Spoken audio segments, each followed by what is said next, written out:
What's up, everybody? We're back again for 31 days for 31 frights. Today, we'll watch another zombie movie, World War Z. Now, if you watch any movie from the 2010s era, I'm pretty sure you'll find a common face throughout this video. But I won't say who, but I'll probably put their face in the video, you know, to give you that subtle hint. Do you remember them now? Well, put in the comments if you know who that is. But I want to mention this is like the very first zombie movie I consciously remember watching. And I even remember renting this from Blockbuster when that was a thing. Oh, God, I remember that. I remember them so fondly. Oh, how an empire falls. I remember renting Halo 4 for the Xbox 360 from these guys. Oh, man. That is a shame what happened to them. But anyway, see, this movie hits so hard. Like, listen to the introduction. Oh my God, do you hear that beat? There is no need for the composer to bust down that hard. Every time I hear this beat, I immediately think of Dying Light. Like, I'll play both intro songs for like both of these things, and you can't tell me that they don't sound like the same. And if I get a copyright strike, I probably won't put it on this, but you know what? Screw it. I'll take the copyright strike. This song is like these beats are so hard they have no ungodly reason to hit this like insane. I'm just gonna let this play out for a little bit. All right, that's all I think I can actually legally put in this. I need to settle down. Like it is 10:30 like at night when I'm recording this. Everyone in my house is asleep. All right, let's just talk about the movie right now. The movie begins to inform us about the rapid spread of this unknown disease that affects the world like a rabies outbreak. We meet our main character, Jerry. I spelled it with a G because that's how we spelt it. That's how they spelt it. Context about him: he was a UN war crime investigator that has survived in places your average Detroit resident couldn't, which is like saying a cockroach wouldn't survive a nuclear warhead. I'm telling you, Jerry with a G is not a force to be trifled with.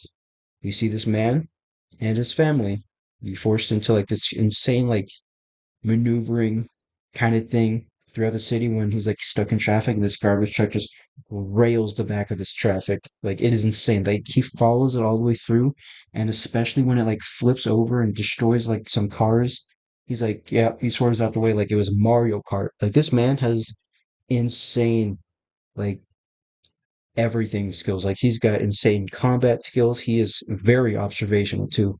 And when I mean he's very observational, he sees this guy get bitten and he counts down every second to see how long it takes for him to turn. And we actually see him do this countdown method several times when he comes in contact with a zombie, like when it's like up close and personal, when he gets some of their like liquids in his face, pause. But fast forward a bit, he and his family make it to New Jersey after stealing some poor person's RV, and while in New Jersey, he has to go through some shenanigans at a grocery store where they actually have to go and get like this inhaler because his daughter has asthma, and it's never brought up again a single time in this movie. They also meet a happy Spanish family that saves them from the horde of undead. Unfortunately, the family that saved them uh, all kind of die, except for the little boy Tommy, or Tomas if you want to get technical, but Jerry calls him Tommy. They're all saved by Jerry because he made a little call out to this like his friend Terry, not also spelled how Terry would be spelled. It's like Thiery, Terry. Weird, but they did that, I guess. But anyway, off topic about that. Focus on the movie. As Jerry and this boy and his family flee up to the roof, Jerry is knocked onto the ground where he is being like attacked by the dead, and the little boy Tommy straight up shoots the guy in the head, and Jerry gets like its brain matter and its blood in his mouth. So Jerry thinks that he's like infected because he had physical, like actual contact with this liquid. So he runs to the roof to make sure he cleared enough space for his family to get out. He stands on the ledge and he counts like down to like, I don't know, as long as it takes to make him infected. And he was like, okay, so I'm standing on the ledge. If I turn with my last bit of humanity, I could probably throw myself off the ledge. But he doesn't. And I think that was pretty crazy and pretty cool how they actually were like, yeah, I think that'd be pretty cool if he still did that. But I'm glad they made this guy not stupid. They made this guy think of everything. And I gotta give the writers props where they deserve because they kept Jerry's character being this extremely observant guy, very like have I don't know how to put this. He has like plans for his plans if those plans fail. And I think that's really cool. And I don't know if like they meant that on purpose, like so people would like watch this like for the fifth or fourth time, like, oh yeah, he noticed that way before everybody else did because he's observant and his job was to like look at war crimes in extensive detail and stuff like that. Again, I'm off topic. My fault, folks. Anyway, Jerry's forced to go into South Korea because the helicopter that saved him and his family took them to a naval carrier, where he was told in order to save his family, he has to work for the military again. And this time, he has to find ground zero of the virus that spread all over the world. And as previously mentioned, Jerry has to go to the South Korea like base camp they had set up, where he meets with several Navy SEALs to test another theory. Here he learns that some people may have a chance of not being attacked by the dead, but he doesn't know how or why this happens. He just learns that they need to go figure out why this happens. So they send Jerry to Israel because they actually talked to this guy who was captured from the North Korea for selling guns. And he tells them North Korea has been pulling teeth out of their people for like an entire full day. And they said over 50 million people had their teeth removed. Therefore, we don't have any zombies to infect us because they can infect us with their gums, which I think is insane, but I think that is also extremely smart. But he also says Israel was able to like wall himself off first, but like weeks ahead, like way before the actual outbreak happened. And so they sent him off to the city where it was actually seen to be walled off. Like they built a wall. Insane. But as Jerry lands into this nation, he meets a lady named Sagan, who is essentially his like what do they call him? His guide, I guess. But anyway, he and Sagan are chased out of the city after they're told how they got this like I don't know invitation of the dead to spark up this little rampage. But after they found out their patient zero was in India, Jerry was like, "Yo, we have to go to India." The guy he was talking to actually said, "If you go there, you will die. There is like nothing there for you." So he says, "Okay, bet." And he gets on a plane after running through the city. And as previously mentioned, Sagan and Jerry are stuck in like this little tight area being chased by the dead. And they have a final stand while they wait for a helicopter to pick them up. But Sagan gets her hand bit, so Jerry has his little MK Ultra instinct thing going on. He's like, oh, and he like slams this little like knife or machete he found off Sagan's body. He just lobs her hand off like it was nothing. So he counts down again, and when he sees she doesn't turn, he's like, okay, bandage your stump. And then they immediately keep on moving to the airport because the helicopter they were looking for was actually pulled down by the dead, which was insane. But Gary and Sagan, or Jerry and Sagan, have I been saying Gary the entire video? I probably have. My fault, guys. But Jerry and Sagan, they board a 737 from, I think it was called Belarus Air or whatever it was called, or Commercial Belarus or whatever. But anyway, these guys don't exactly have the best thing. They're like the most packed full airliner, and it's just like insane because like if someone gets infected here, they're all screwed. Like there's nothing good happening except maybe for the pilots who are, in the cockpit, but it's just bad. But as Jerry helps Sagan and he properly cleans out her like stump, he begins to think about every little thing he's noticed and like he's like, wait a second. The dead don't treat people with terminal illnesses, really bad. Maybe if we all had cancer, we might be fine. So he calls up his wife so she could tell the people he's working with that he's alive and that he needs to look for a WHO or a CDC building so he can test his theory of them not attacking people that are terminally ill. We think things are going well when somebody turned out to be infected and promptly made quick work of the poor people in the tail end of the plane. Since things aren't allowed to go good in these kinds of movies, the first class guy, or someone in the first class who is walling off like one of the sections, drops a bag. And, these guys are attracted to sound. So when you're in a tight little area and you hear a sound of a bag dropping, you're done, buddy. Okay, you're not it.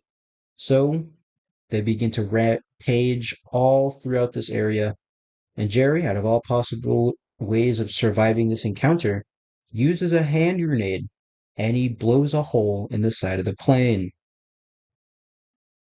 Wow, that is a certain good thing, I guess. But if you thought he was dead now, you could not have been any more wrong, because this guy, still strapped to his chair, had a piece of debris in his side, somehow not bleeding out to death. We think Sagan's also dead, but she just happens to come out of nowhere after Jerry gets up from the ground as he unbuckled his seatbelt and fell. Somehow didn't fall on his piece of debris, but whatever. It's a movie. Don't cry about it too much. We then see them make it to a World Health Organization center where the people they meet treat Jerry, where he then goes to like a little coma for 3 full days. In this time, his family believes he's dead, but he just doesn't seem to like, the idea of dying. So he gets up immediately, and they begin to interrogate him and learn why they came to them. Jerry tells them that if you have like the worst possible disease in the world, the zombies won't touch you because you're just not in a you're just not a desirable snack. I don't know how to put it any other way. Sorry, guys. Me as a big fat man, I guess my cholesterol's too high for them, so I would probably be, you know, not a desirable snack. So they send Jerry out with the group's leader to determine if this is like an actual plausible theory. So they head out to the most infected wing that also happens to have their viral disease. What they're looking for is something that will, be cured when he comes back with it, but also is like, still very bad for you, like typhus, scarlet fever, meningitis, E. coli, those things. But it's not exactly the greatest thing because for some reason, Sagan shoots a zombie in the head in the corridor, where they said any slight sound could set them off, all of them off. And, that's 80 plus zombies there. So they just all just like, I don't know. I'm running out of words to say. My brain is malfunctioning as we speak. It's just insane because this guy is just doing everything he can to like stop or slow this or whatever. And then he's just got this like lady with him who's like missing a hand. She's like, I know they said not to shoot the gun, but I've got a really itchy trigger finger. So they end up separating, or at least Jerry separates from the group, and that gives him or not him, Sagan and the scientist who went with him, like a small chance to find the viruses. But unfortunately, that plan fails, so they're forced to run all the way back to the safe room. Jerry, on the other hand, bodies several zombies with a crowbar. I'm talking, this man slams one in the back of the head so hard that when it's like running, it catches air and it like slams its head full force into a wall and instantly dies. This man, he probably could have played for the Mets or the Yankees because this guy had the craziest swing I've ever seen. It was so crazy to watch. But Jerry, on the other part of being a genetic freak, is able to make it to the oh my God, is able to make it to the designated room with all the diseases he needs. But, he's stuck inside with the wall of the dead, so, thinking he has no other choice, he stabs himself in the arm with a virus that he just found in a random case, and it camouflages himself. So, Jerry walks all the way back to the safe room and gives all the diseases to the scientist so they can determine which one he used. They cure him, and now he's allowed to go back to his family, which is now like known they're living in Nova Scotia. Because it has low population, low climate, and the fact that it's an island. But at this end part, we get a nice monologue of Jerry talking about how humans are made in God's good graces, and the zombies were really meant to live in our shadow. So, with this beautiful speech, it unifies humanity just enough that the dead can fight against people for the end of time or whatever, and we get to see Jerry happy with his family. And that's the end of World War Z. I love this movie so much. Even though the book originally showcases like everything through different perspectives of different survivors. I think it was pretty cool that they just had one guy, Jerry, go all around the world just to remedy this unfortunate situation for the movie.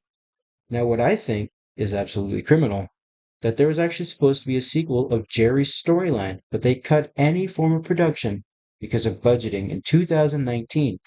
They actually have a screenwrite that I did read, and I don't know if it's real or not, but so, I'm not going to say it because I don't want you guys to say I'm spreading misinformation. But I'm just so upset that they had this beautiful, like, or I wouldn't say beautiful, it would have been like super cool if they did it though. Like, it would have been such a great thing. And I'm just so mad that they declined it. Like, the director, David Finch, was like, yeah, my boy Brad Pitt and I are so happy to do it. Just say the word. And they just like kicked him and curb stomped him and said, we're going to decline this movie. You guys are asking for too much money. And, well, I don't know what to say about that, except for thanks for listening to my rant. I hope you enjoyed. And as always, have a good day and good night. Bye.